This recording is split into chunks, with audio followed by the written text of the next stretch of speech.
Have you ever felt like a nuisance just for daring to ask a question? Ever noticed how conversations veer away when you dig beneath the surface? Maybe you're one of those restless minds that overthinks everything. And trust me, the world doesn't always welcome that. In a society where deep thought is practically a taboo, where questioning is a social faux pas, and where haste trumps understanding, you might feel like an outsider. Enter Schopenhauer, the brooding philosopher who laid bare this uncomfortable truth with unflinching honesty. He saw what many choose to bury. Those who think too much are surrounded by a quiet, unspoken resentment.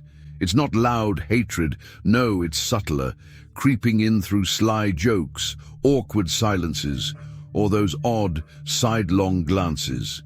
The thinker inhabits a world that wasn't built for them, a place where most cling to easy answers, while they relentlessly unravel every certainty and challenge every obvious truth. And that's unsettling. Why? Because it lays bare the shaky foundations of others' comfortable routines. It forces people to glance inward, something many dodge like a dodged call.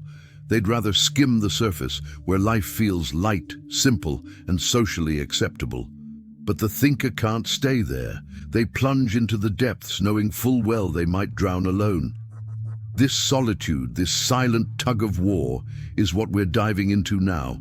The cost of overthinking is steep, and if you've paid it, you know the weight. It's a burden on the soul, not the wallet. It's that nagging sense of being out of step, of speaking a language no one else gets. Schopenhauer lived it, penned it with raw precision, not as melodrama, but as a stark reality others prefer to ignore. So, if you're a deep thinker, brace yourself. What's coming might sting, but it'll also remind you you're not alone. In a modern world engineered for speed and shallowness, where chats are fleeting, content is bite-sized, and relationships are throwaway, those who probe deeper become anomalies. It's not that others are cruel, they're just conditioned to the surface and flounder when someone insists on diving in. The thinker becomes an unintended mirror, reflecting contradictions, inconsistencies, and the little lies we tell ourselves to cope. And the reaction? Not thanks, but irritation, a frantic urge to shove that mirror aside.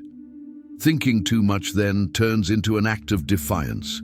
It's a rejection of autopilot, of parroted opinions, of unexamined ideas. Rebels like these unsettle the status quo, rattling the invisible rules that keep everyone compliant. No surprise, then, that history has eyed thinkers with suspicion, philosophers persecuted, writers silenced, artists mocked. Why? Because real thinking threatens those who rather hide in ignorance safety net than face clarity risks. The thinker doesn't choose this path, it chooses them. Their mind hums non-stop, questioning the obvious, spotting connections where others see chaos, tracing patterns in random noise. While others unwind with mindless TV, they're dissecting what they've seen, pondering its meaning, its ripple through the world. It's not arrogance, it's just how their brain is wired, and that wiring clashes with a culture obsessed with shallow thrills and easy distractions. The loneliness that follows isn't a choice. It's the inevitable echo of a mind that finds no chorus in the crowd.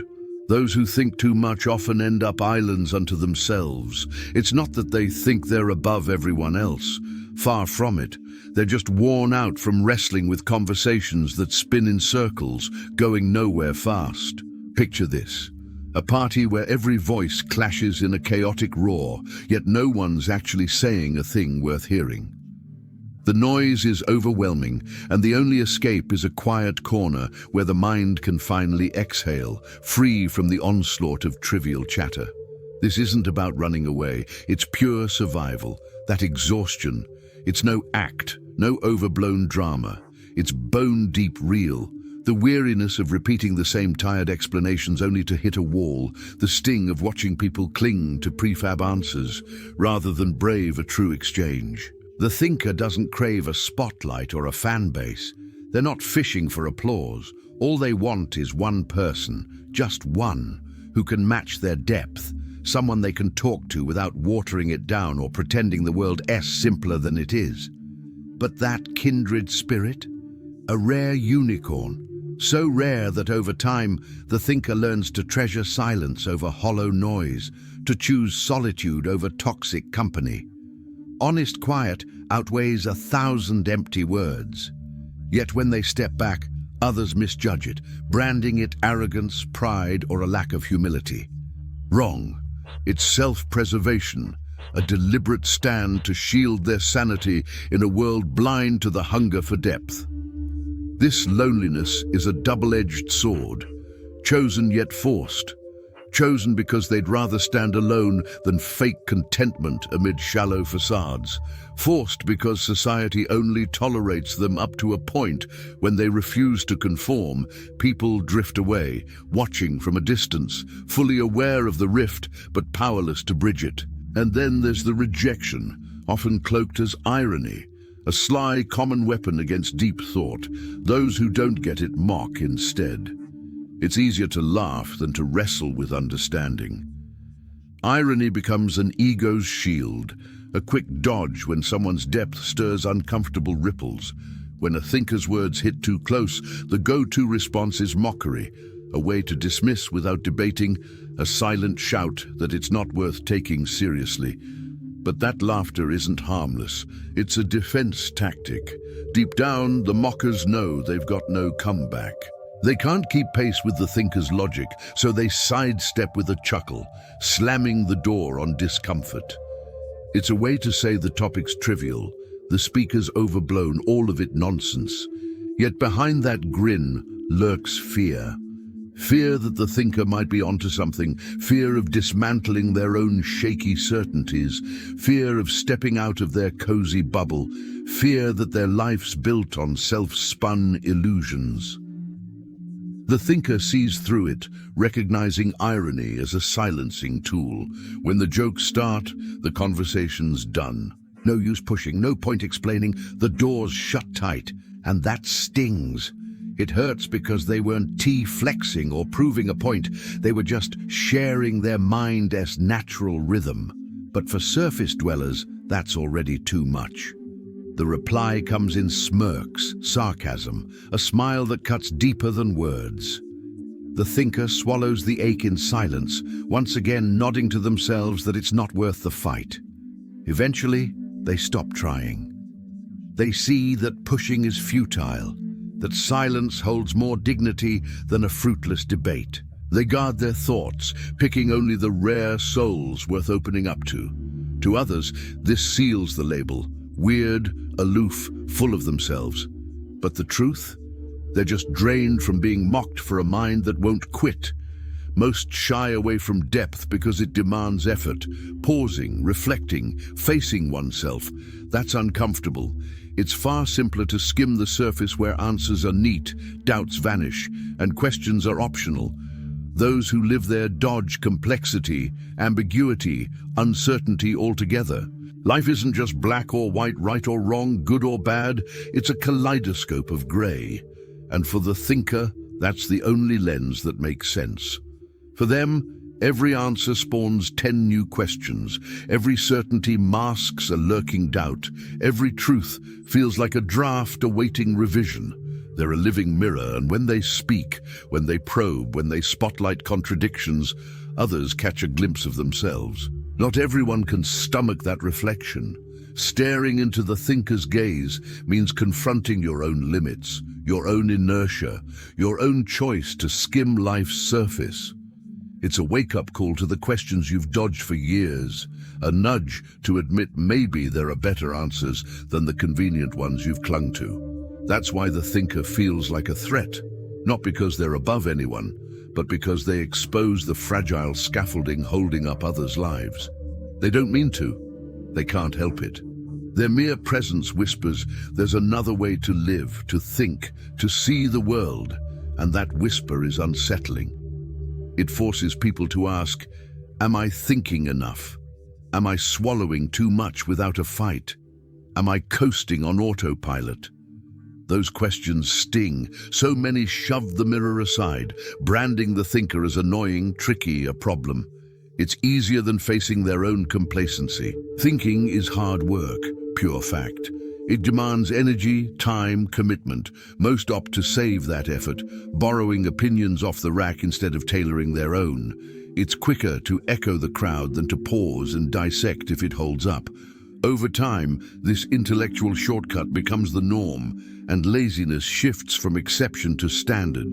In this setup, the thinker is a disruptor, shattering the unspoken pact to parrot the same thoughts, follow the same script. They prove you can veer off course, question the playbook, forge your own ideas, and that shakes things up. It forces others to face their own choice to stay put, a choice born of laziness, fear, or conformity. No one loves that mirror held to their decisions, so the thinker gets the cold shoulder, not with fists, but with quiet exclusion. They notice the unextended invites, the skipped conversations, the groups they don't fit. The charge. They overcomplicate. They won't just nod along, they keep questioning. In a society that worships conformity, that's a cardinal sin. The thinker learns to wear this rejection, knowing it's not personal, it's a clash of natures, but that doesn't dull the ache. Deep down, everyone craves belonging, acceptance, a sense of being part of something bigger. The thinker? They linger on the edges, watching, decoding why they don't mesh. Thinking too much hurts, a truth few own up to, but every thinker knows in their bones. It's not a physical pang, it's a deeper, steady ache. The weight of seeing beyond, grasping what others miss, carrying a burden no one else clocks. Clarity can be a double-edged sword, a gift that stabs. It's valuable, yes, but it's a load. The thinker spots patterns where others see stray dots, predicts outcomes before they unfold, catches contradictions that slip by unnoticed.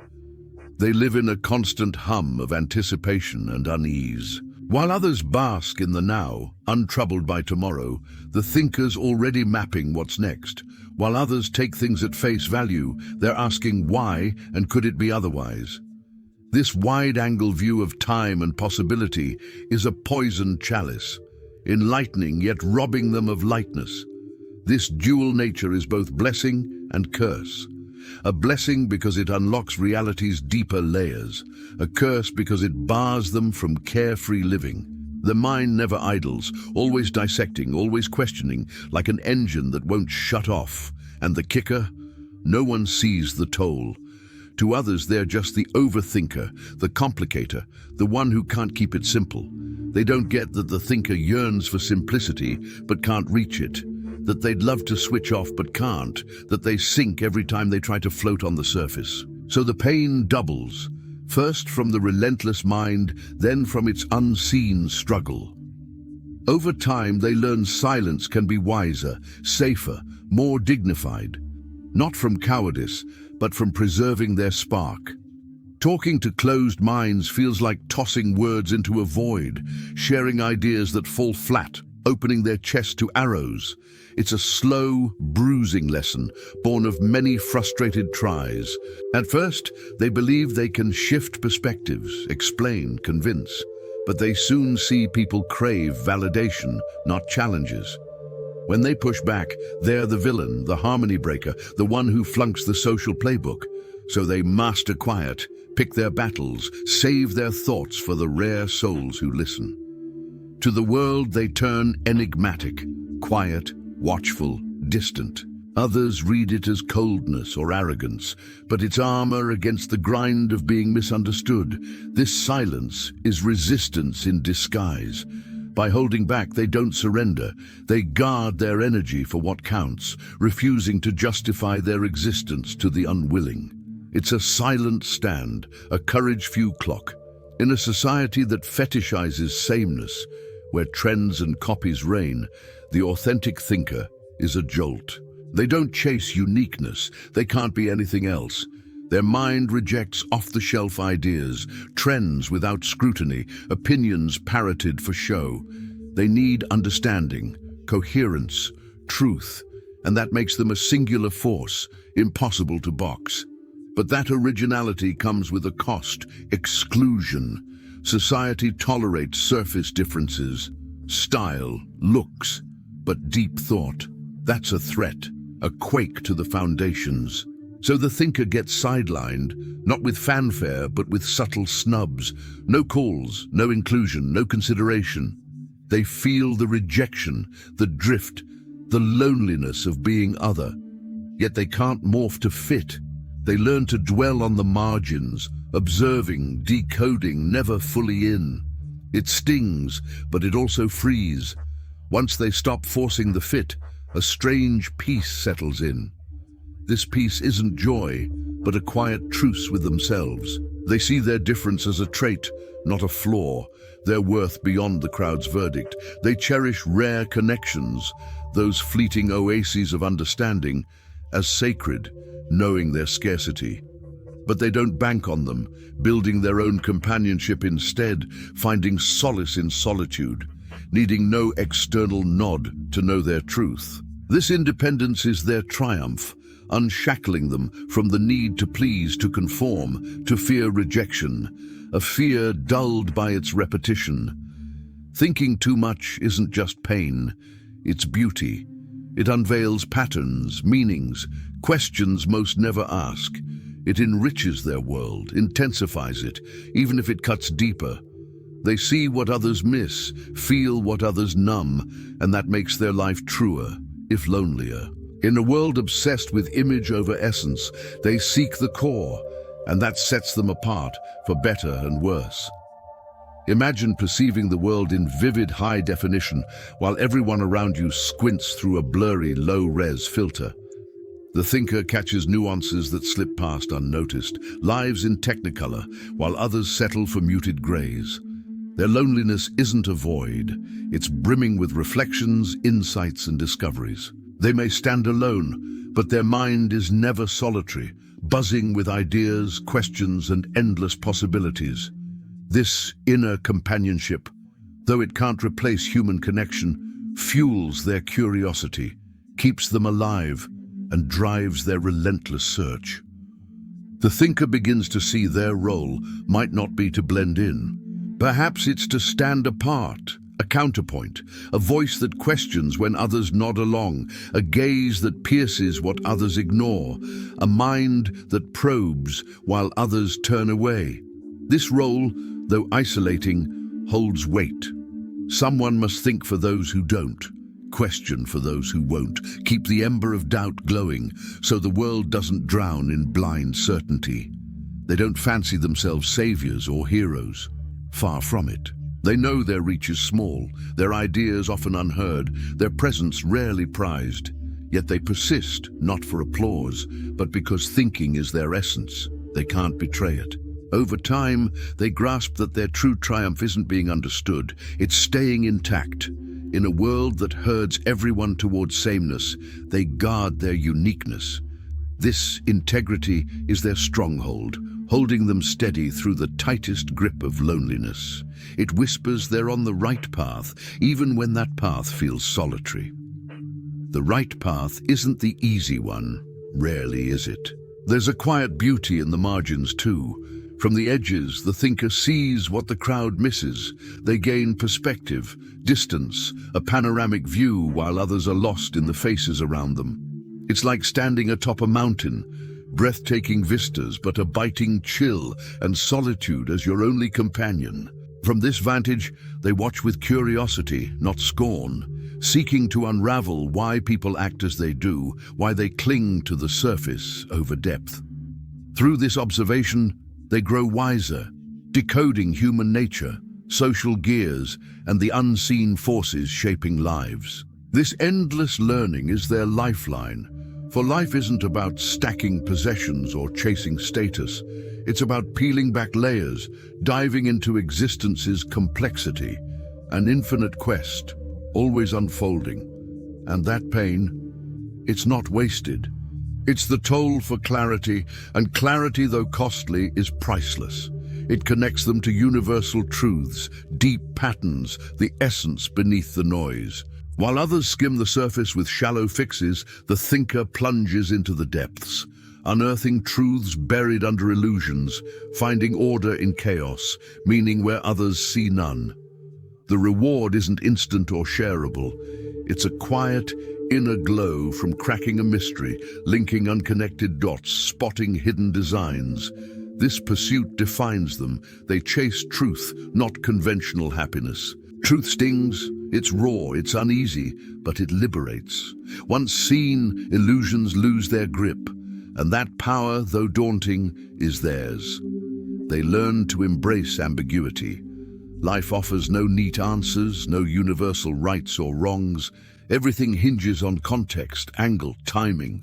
This acceptance, far from paralyzing, frees them to keep exploring. It's a mark of intellectual maturity. Only the shallow are certain of all. The true thinker admits their ignorance, leaving room to grow, always open to new layers, perspectives, revisions. This humility sets them apart from the pretenders who flaunt omniscience. Admitting "I don't know" isn't a defeat. It is a launchpad for deeper insight. Thinking too much isn't a flaw to fix. It's their nature, with its highs and lows. The upside is depth, clarity, understanding. The downside, loneliness, pain, misunderstanding. It's a package deal, and they take it all, embracing the depth alongside its weight, the vision with its ache, the freedom with its isolation. They'd rather face authentic pain than fake contentment. They discover kin, few but real, scattered across history, in books, in minds like theirs. Reading Schopenhauer, they feel a soul-deep link, a comfort in knowing they're not mad, that this ache is shared, a lineage stretching through time. This intellectual family, philosophers, writers, artists, becomes their tribe, welcoming them where blood or society won't. This tie to past and future gives their life purpose. They were not just thinking for themselves, but adding to this chorus of seekers. Someday, another might find their thoughts and feel that same bond. It is not ego, it is belonging to a timeless collective that doesn't to judge or reject. They learn they don't need to convert anyone. If others choose the surface, that's their call, not the thinker's burden to enlighten. Releasing that need frees up energy once squandered on dead-end talks and frustrated pleas. Now they invest in their own journey, their own truth, with quiet resolve. It's not a glamorous path, no cheers, no spotlight, just a tough, lonely road. But it's theirs, the path of authenticity. They'd rather be true and solitary than false and surrounded. As they walk, they watch. World, people, self, refining their lens, distinguishing real from illusion. This clarity, though sometimes sharp, is a treasure for navigating life's maze. Their strength isn't remaking the world, it's resisting its pressure to reshape them. Keeping doubt's flame alive amid ignorance's darkness is their quiet victory. In a world bent on cloning, staying original is rebellion. In a realm that shuns thought, persisting is defiance. In a culture obsessed with facades, seeking essence is revolution. This silent rebellion is their signature, existing without bowing to mediocrity's pull. It outshines conventional winds like wealth or fame. The price is steep, loneliness, misunderstanding, the sting of not belonging, but they pay it knowingly, for the alternative is soul death, losing their core to fit others' molds. They choose life, raw, intense, deep, hurting yet revealing, isolating yet freeing, questioning yet meaningful. It's a meaning forged through reflection, not handed on a platter. Schopenhauer nailed it. Overthinkers suffer more, but they live more. Unmasked, unanesthetized, real. Maybe that's the crux, not the friends you tally or the acceptance you chase, but staying true, nurturing curiosity, daring to be you, even in solitude. If this resonates, you're not alone in this tangled loneliness. Check the first pinned comment for a special invite, and join me for the next video by subscribing.